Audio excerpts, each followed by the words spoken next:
In the early morning hours of December 8, 1941, as smoke still rose from Pearl Harbor and Japanese naval officers celebrated what they believed would be their greatest triumph, Admiral Isoroku Yamamoto sat alone in his cabin aboard the battleship Nagato, staring at a folder of intelligence reports about American industrial capacity, while his subordinates toasted their victory with sake and spoke confidently of bringing the United States to its knees within 6 months.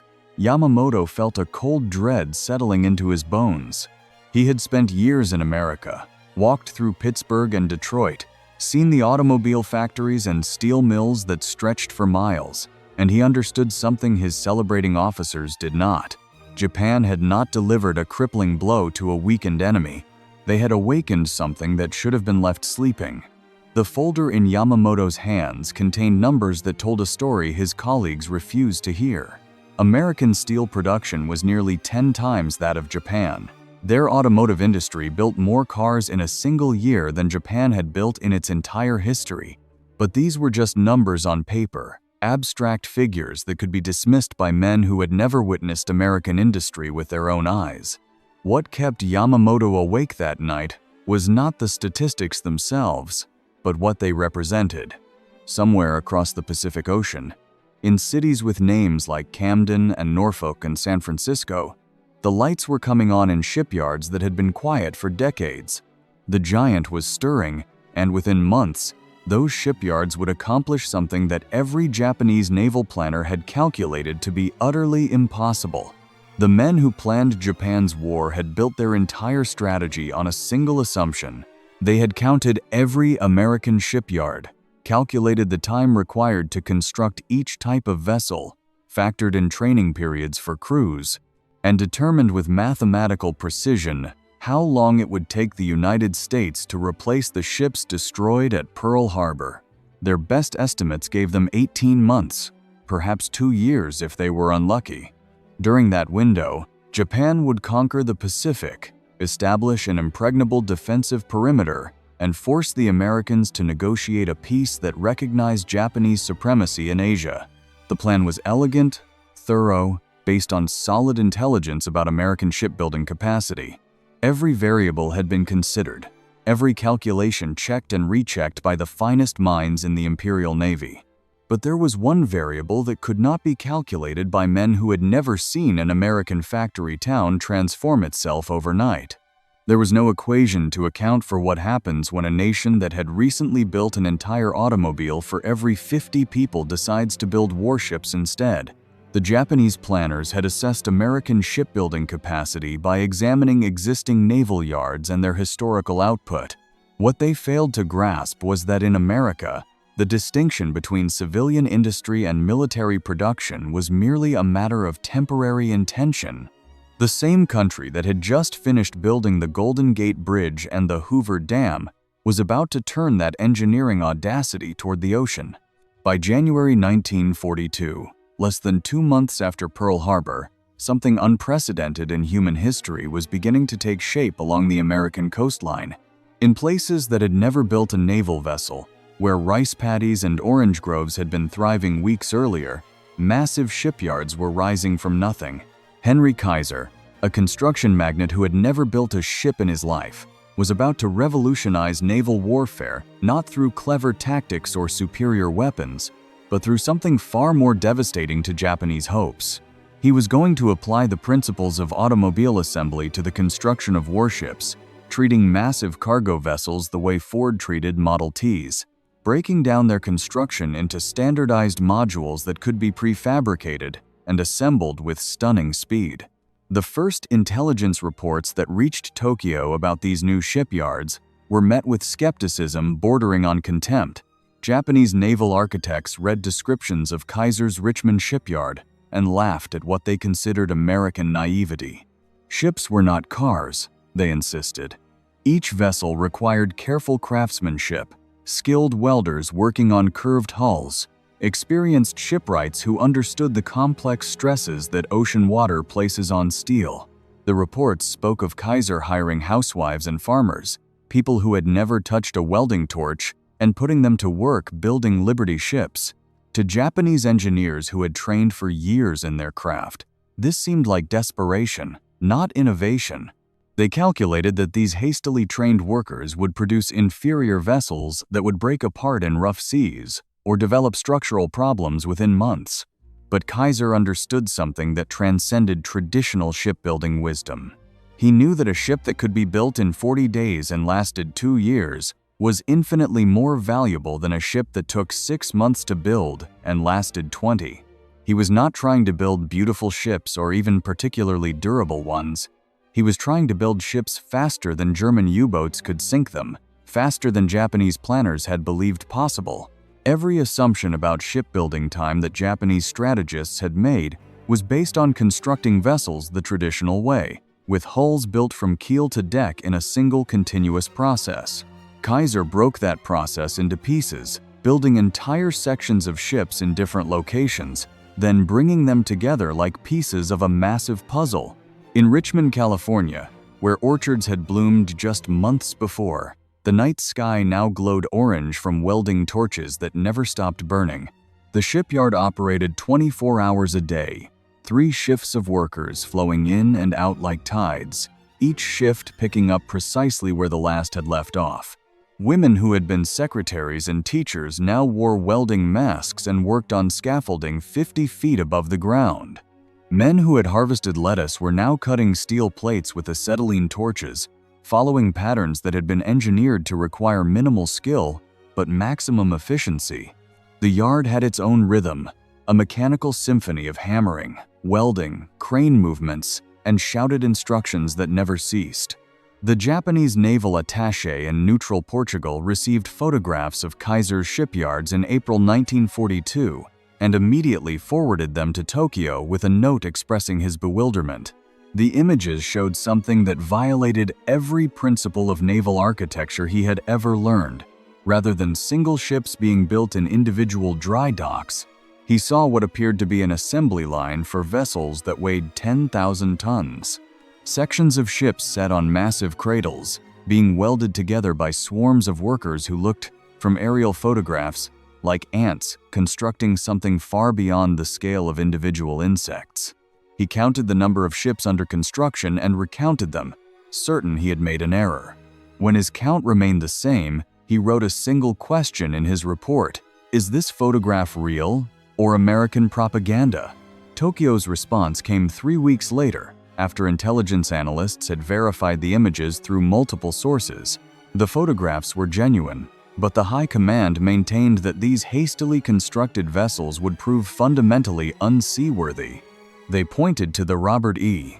Peary, a Liberty ship that Kaiser's Richmond yard had built in just 4 days and 15 hours as a publicity stunt, and declared it a paper ship, something that existed to boost American morale, but would never survive actual ocean conditions. When the Peary completed multiple transatlantic crossings carrying thousands of tons of cargo through U-boat-infested waters, the reports from Tokyo fell silent on the matter. By summer 1942, the impossible was becoming routine. Kaiser's yards and the dozens of other emergency shipyards that had sprung up along both American coasts were launching cargo ships faster than Japan had believed physically possible. The original Japanese calculation had assumed that replacing the ships lost at Pearl Harbor would occupy American shipyards for at least 18 months. Instead, American industry was building more tonnage every month than the Japanese had destroyed in their surprise attack. Admiral Yamamoto's worst fears were manifesting not as a possibility but as an inevitability. The mathematics of industrial warfare were rendering Japanese naval victories meaningless. In the officers' mess aboard the carrier Shokaku, Lieutenant Commander Takeshi Nakamura tried to explain to his fellow pilots what he had begun to understand about the nature of the war they were fighting. He had studied at Stanford before the war, had driven across America in a second-hand Ford, and had seen firsthand the casual abundance that characterized American civilian life. He described cities where factory workers owned automobiles, where even poor families had electric refrigerators, where the amount of steel used to build a single bridge would have equipped half the Imperial Navy. His fellow officers listened politely but dismissed his concerns. Japan had superior fighting spirit, they insisted, better training, more dedication. These American shipyards might build many vessels, but quantity could never overcome quality. Nakamura fell silent, but his doubts only deepened. He had seen American college students who owned more books than some Japanese villages. He had eaten in diners where the portions of meat served to ordinary workers exceeded what a Japanese officer might receive. The casual waste he had witnessed in America, where functioning items were discarded simply because newer models existed, had disturbed him at the time. Now it terrified him. A nation that could afford to waste resources on such a scale, could afford to build ships faster than Japan could sink them. It was not about fighting spirit or tactical brilliance. It was about the cold mathematics of industrial capacity meeting the demands of total war. The true scope of American shipbuilding expansion became undeniable by autumn 1942. Japanese submarines operating off the American coast sent back reports that seemed delusional to the officers who read them. They described convoys of 50, 60, 70 ships crossing the Atlantic, numbers that exceeded the entire merchant marine of some nations. More disturbing than the quantity was the composition. These were not old vessels pulled from retirement or commandeered civilian craft. These were new ships, so new that their paint still gleamed, vessels that had not existed 6 months earlier. The submarines could sink one, perhaps two if they were lucky, but for each ship that went down, 5 more were being launched in American yards. In Tokyo, the Naval General Staff convened an emergency meeting to reassess their strategic timeline. The maps that covered the walls of their planning room showed an impressive expanse of Japanese conquests. They controlled territory stretching from the borders of India to the Central Pacific, from the Aleutian Islands to the approaches to Australia. The defensive perimeter that was supposed to be impregnable was in place, but the logistics officers who stood before these maps told a story that no amount of conquered territory could remedy. American shipyards were launching more tonnage in a single month than Japan's entire shipbuilding industry could produce in a year. The margin was not small or something that could be overcome with better efficiency. It was overwhelming, mathematically insurmountable. One planner, a captain named Yamamoto, no relation to the admiral, proposed a calculation that silenced the room. If American production continued at its current pace, and if Japanese forces managed to sink 30% of American shipping, an optimistic estimate based on the best performances of their submarine fleet, the United States would still accumulate enough vessels to transport an invasion force of overwhelming size to any point in the Pacific within 18 months. Even if Japan won every single naval engagement, sinking American ships at rates that would constitute tactical victories, the strategic mathematics remained unchanged. America could afford to lose ships faster than Japan could sink them, and still achieve naval supremacy through sheer industrial output. The Liberty ship became a symbol of something that Japanese strategic thinking had not accounted for. These vessels were ugly, utilitarian, built with welded seams rather than riveted construction, often crewed by merchant sailors with minimal training. Japanese naval officers called them ugly ducklings and took pride in their own beautifully crafted ships with their elegant lines and superior craftsmanship. But ugly ducklings that could be built in 40 days and carry 10,000 tons of cargo were defeating elegant warships that took 2 years to build. Naval warfare had always been about the quality of individual vessels and the skill of their crews. America was rewriting the rules, making it about quantity and industrial capacity instead. By 1943, the psychological impact of American shipbuilding was eroding Japanese morale more effectively than any military defeat. Pilots returning from raids on Allied shipping reported that, for every transport they sank, they observed a dozen more in the convoy. Submarine commanders who had once hunted with confidence now spoke of the futility of their missions. They could sink ships all day and night, expending every torpedo they carried, and still the convoys kept coming, larger than before, carrying more supplies, bringing more men and equipment to the island chains that Japan had thought secure. The ocean that was supposed to be Japan's protective barrier was becoming a highway for American industrial might. In the wardrooms of Japanese carriers and battleships, Officers who had celebrated at Pearl Harbor now sat in uncomfortable silence as they reviewed intelligence reports. The numbers were undeniable, verified through multiple sources, confirmed by their own reconnaissance flights over American ports. Kaiser's yards alone were producing a completed ship every single day. Other yards across America were matching or exceeding that pace. The total output was approaching the production capacity of the entire British Empire at the height of its power, and America was sustaining this while simultaneously building thousands of aircraft, tens of thousands of tanks, and supplying the Soviet Union with enough material to keep an entire front operational. Admiral Yamamoto, who had opposed the war from the beginning, found his darkest predictions coming true with a precision that gave him no satisfaction. He had told the government that he could run wild in the Pacific for 6 months, perhaps a year, but that he had no confidence in Japan's ability to win a prolonged war against American industrial power. His colleagues had dismissed his warnings as pessimism, an unworthy attitude for a Japanese officer. Now, barely 18 months into the war, the shipyards he had warned about were producing vessels at rates that made a mockery of every Japanese strategic calculation.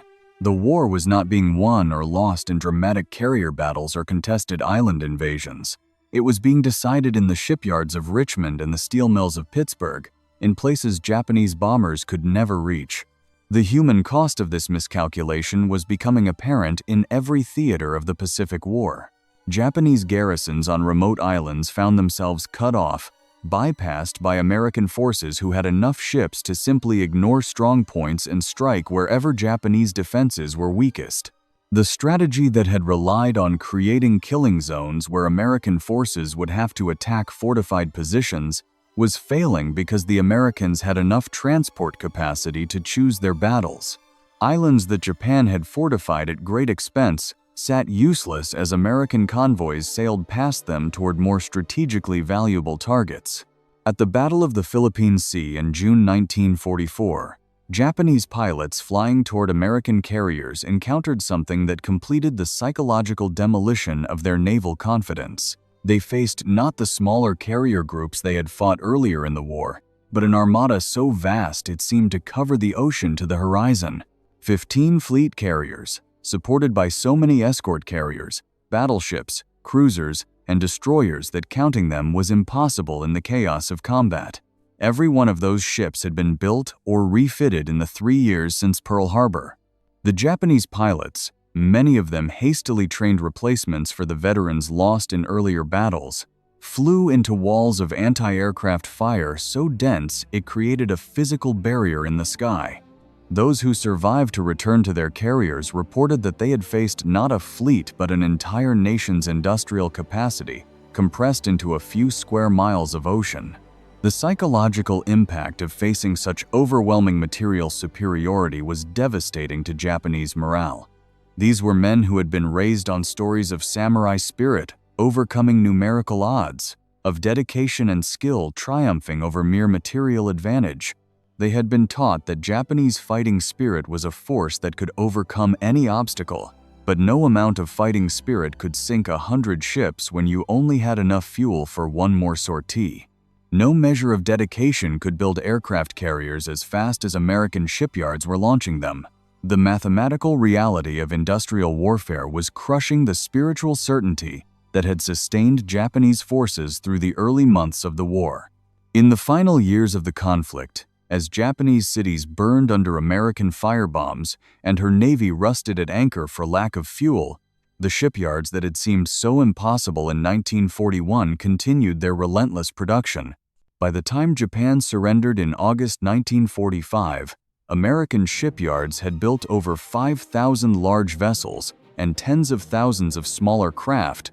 The entire Japanese merchant, marine, and navy combined, accumulated over decades of construction, could not match what America had built in 4 years. Kaiser's Richmond yard alone had produced more tonnage than all of Japan's shipyards combined during the same period. The lessons of this industrial mobilization echo through military history with a clarity that is both obvious and frequently ignored. Wars between industrial nations are not won primarily by tactical brilliance or superior fighting spirit, though these matter. They are won by nations that can build ships faster than their enemies can sink them, replace pilots faster than they can be shot down, and produce ammunition faster than it can be expended.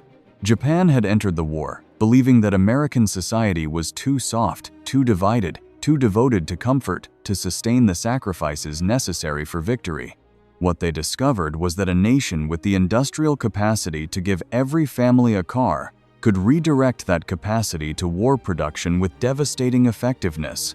The shipyards themselves have mostly fallen silent now, returned to civilian purposes, or demolished entirely. The Liberty ships that seemed so miraculous in their rapid construction proved to be exactly what Kaiser had intended: temporary vessels that served their purpose and were discarded. Most were scrapped within a decade of the war's end, their welded seams and hasty construction making them poor candidates for long-term use. But their temporary nature was precisely the point. They existed not to be beautiful or durable, but to be numerous enough to overwhelm any attempt to stop them. In this, they succeeded beyond even the optimistic projections of their creators. The Japanese officers who had laughed at the first reports of Kaiser's revolutionary shipbuilding methods learned a lesson that military planners should never forget. In industrial warfare, the capacity to produce weapons often matters more than the quality of individual weapons. A perfect sword is worthless if your enemy has 1,000 imperfect ones. A beautifully crafted warship that takes 2 years to build cannot compete with 50 adequate ships that can be launched in the same time. The ugly ducklings of American shipyards defeated the elegant vessels of the Imperial Navy not through superior design or construction, but through the brutal arithmetic of industrial capacity meeting the demands of total war. And there were thousands more stories like this waiting to be remembered.